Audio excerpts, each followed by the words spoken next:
Ang pinakahintay na duelo ay magsisimula na kasama ang patayan sa pagitan ni Maru at Tsurgi. At ngayon na lumabas na ang full chapter 15 ng JJK Modulo ay sa wakas mawitness na natin ang by far the most insane twist and revelation sa buong kwento. Ang chapter na pinag-uusapan talaga ngayon. Kaya may sisimulan na natin ngayon ang pag-review sa isang napakatinding chapter. Kaya this is Mr. Mekan at huwag na natin patagalin pa. Let's go!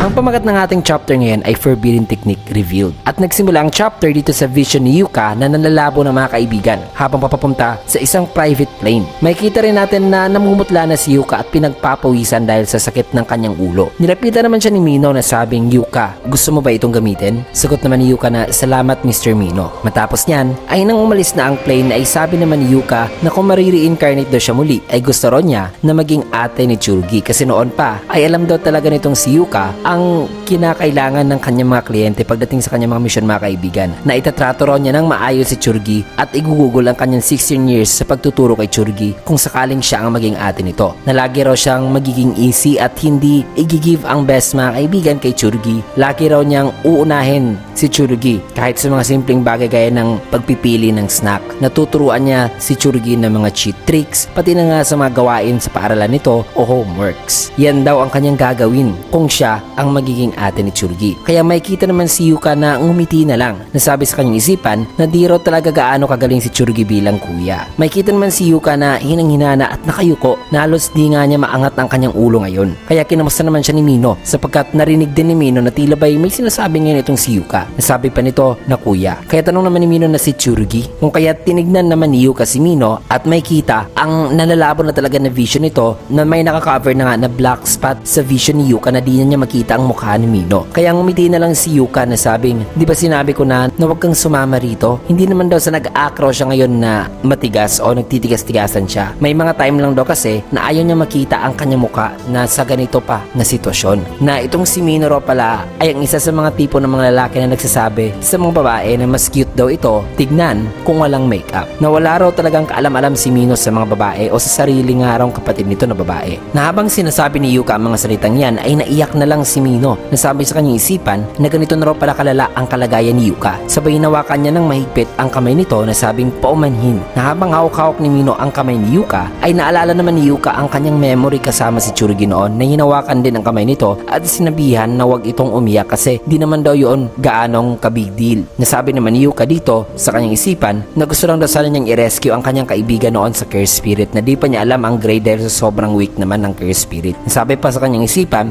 na ang akala niya kaya niya naman daw gawin iyon ng mag-isa lang na sa totoo lang daw sa tingin niya ay di naman daw siya mamamatay noon kahit di pa raw dumating ang kanyang kuya. Pero ang kanyang kaibigan naman daw ay posibleng mamamatay kung di dumating si Tsurgi. Na ang kanya lang daw nagawa noon ay ang tanggapin ang kabaitan ng kanyang kuya na di raw siya sinisi sa nangyari noon. Matapos yan ay balik sa present sa isang area na kung saan ay may kita ang mga uwak na lumilipad ay may kita naman si Dabora na may kausap na tanong pa nito na so ikaw ang napili ng mga sorcerer o warrior na lalaban daw dito sa kanya. Nasagot naman ng matanda na hindi raw siya. Isa lang daw siyang matandang individual. Nadagdag pa niya, kasama pa itong tatlong mga bata, na bago raw ang duelo o labanan, ay naparito raw siya para i-greet itong si Dabora. Bilang isa rin naman daw siyang sorcerer dito sa Earth. At ang kanyang pangalan daw ay si Wiwi, ang head ng Shinkage Ryu. So, ang matandang to ay indeed si Wiwi pala, mga kaibigan, na naging head na ng New Shadow School, isang paaralan na nagtuturo ng simple domain. Matatandaan na ang bagong head noon, mga kaibigan, ay si Kusakabe matapos mapatay ni Meimei ang former head. And through the years ay si Wiwi nga ang naging head, which is expected naman talaga kasi sinabi na nila ito noon sa previous chapters ng main JJK. Sabi pa rito ni Wiwi na nagpapasalamat daw talaga siya rito sa hari ng ibang mundo o kay Dabora. Tanong pa ni Dabora na pasalamat, in which ay paliwanag naman ni Wiwi na 70 years ago ay may nangyari rong labanan noon na gumulat daw sa bansang to. Na matapos ang nangyaring labanan ay bumalik na raw ang isang ordinaryong mundo dito sa kanila. Isang mundo na mapayapa at masaya na sa kalaunan ay nakalimutan na raw ng mga tao ang isang bagay. Gaya na lang daw ng kapangyarihan. Na ano ang kapangyarihan? Ano ba raw ang tunay na lakas? Nakagaya raw sa mga batang ito, hindi raw nila alam sa kung ano raw talaga ang nasa tuktok ng karahasan na pwedeng maabot ng kahit ni sino rong living beings. At ngayon na nandirito na si Dabora, ay si Dabora raw ang magpapakita sa lakas at kapangyarihan na nakalimutan na raw ng mga tao. Na si Dabora raw ang magpapakita sa tunay daw na terror ng sumpa na nasa tiyan lang o sikmura lang daw ng mga tao. Sagot naman ni Dabora na unfortunately, dahil sa wala raw siyang proper na kalaban, ay di raw niya mapapakita sa kanila ang tunay niyang lakas. Kasi dahil sa napakahina raw ng kanyang kalaban, baka magtatapos raw ang laban bago pa raw niya maipakita ang kanyang tunay na lakas. Ngumiti naman si Wiwi na sabing, huwag ka mag-alala, naniniwala akong masasatisfy ka nito na ang loneliness din daw ni Dabora dahil sa walang kayang pumuntay sa kanya ay surely mahihil daw sa mangyayaring laban ngayon. Sabay makikita ang plane ni Yuka na nasa itaas na ni Dabora. Inuchoy dito naman sa plane ay tumunog na ang alarm nang dahan-dahan nang binuksan ang likod ng plane. Habang si Yuka ay makikita na nakayuko pa rin na hinang-hinana. Si Mino naman ay umiiyak pa rin. Kung kaya't dito na itinaas ni Yuka ang kanyang ulo at ngumiti na lang na for one last time mga kaibigan. Nasabi sa kanyang isipan na kung mariri-incarnate daw siya muli ay gugustuhin pa rin daw niya na maging nakababatang kapatid ni Churgi. So na-realize niya na mabuting kuya talaga si Churgi at gugustuhin pa rin niya maging nakababatang kapatid nito kung sakali mang ma-reincarnate siya muli. Kasunod niyan ay i-drenap na nga si Yuka at makikita na nasira na ang wheelchair nito at nag-freefall na siya. At for one last time mga kaibigan ay habang nakatingin siya sa kalangitan ay sabi niya na noon ang kanyang kuya ay habang inaalala niya naman si Churgi ay dito na naiyak si Yuka na matapos niyan ay eto na. Biglang nag-iba ang ekspresyon ng mukha ni Dabora nang habang papahulog si Yuka ay bigla itong gumawa ng hand gesture. Ang hand gesture sa pagsasamon sa nag-iisang Mahuraga. Sabay humingi ng paumanhin si Yuka at may kita na lumabas na nga ang mga lobo at Toad Shikigami. Nasabi pa ni Yuka na with this treasure I summon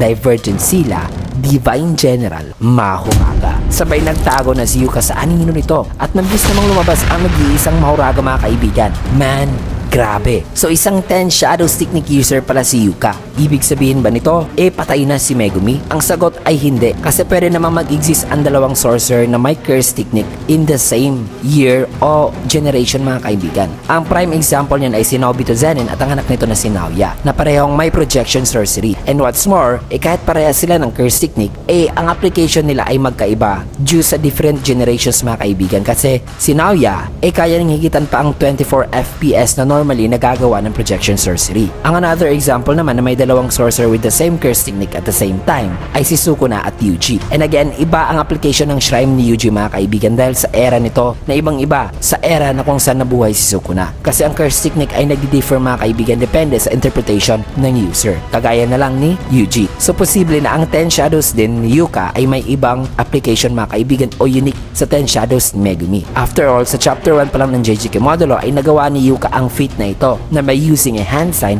parang na-apply ni Yuka o namimik ang kakayahan ng isang dog Shikigami dito sa kanyang sarili. Now, kung dito naman sa curse technique ni Gojo ay may misconception kasi dito mga kaibigan. Sa Gojo clan kasi ay may trait na tinatawag na 6 Eyes. Ang 6 Eyes ay hindi curse technique kundi isang rare hereditary trait o gift na meron ang isang individual mula sa Gojo clan. However, wala namang pwedeng maka-inherit ng 6 Eyes ng magkasabay kasi tanging one at a time lang ang pwedeng makapag-inherit nito mula sa Gojo clan. Pero pagdating sa mga curse technique ay pwedeng dalawang sorcerer at the same time ang pwede maka-inherit mga kaibigan. So mali ang assumption na di pwede ang dalawang sorcerer na mag-inherit ng curse technique ng magkasabay o mag-inherit ng same curse technique ng magkasabay. Na pati nga sa Gojo clan ay pwedeng may dalawang Gojo members ang nakapag-inherit ng infinity na curse technique. Though pagdating sa 6 Eyes ay isa lang dapat talaga mga kaibigan ang pwede makapag-inherit nito, which is napakabihira lang sa Gojo clan na may both 6 Eyes at limitless user ang pwedeng maisilang. So ang pagiging 10 Shadows user ni Yuka ay hindi totally nagmi-mean na patay na si Megumi. Bukod pa riyan ay I believe na ang pagsamo ni Yuka kay Mahuraga rito ay hindi nangangahulugan na natame na o napaamo na ni Yuka si Mahuraga kasi pwede namang isamon ng 10 Shadows user si Mahuraga via a ritual gaya ng ginawa ni Megumi noon. And what's more,